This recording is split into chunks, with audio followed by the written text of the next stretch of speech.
izu na asụsụ Igbo, week na asụsụ Bekee, week, days, izu na asụsụ Igbo. Eke, Orie, Afọ, Nkwọ. In English, we have 7. In Igbo, we have 4 days in the week. Afọ, Nkwọ, Orie, Eke. Ọzọ, Afọ, Nkwọ, Eke, Orie. Unlike the English, we have 7 days in a week.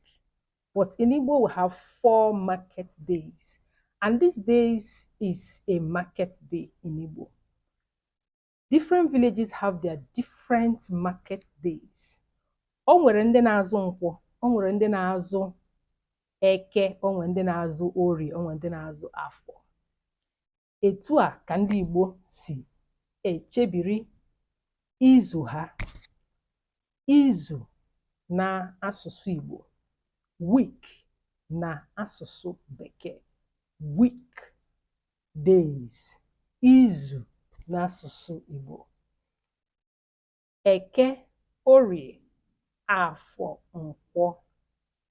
In English, you have 7. Sunday, Monday, Tuesday, Wednesday, Thursday, Friday, Saturday, Sunday. You are welcome. Anyị na-amụ asụsụ Igbo. Ahịa taa bụ ahịa Afọ.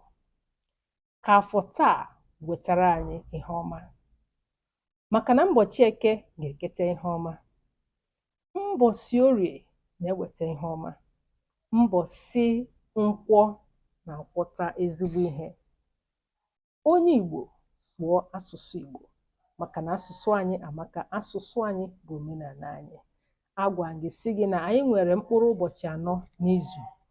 Ụbọchị Nkwọ, ụbọchị Eke, ụbọchị Orie, ụbọchị Afọ. Ngwa ka ọ dịba.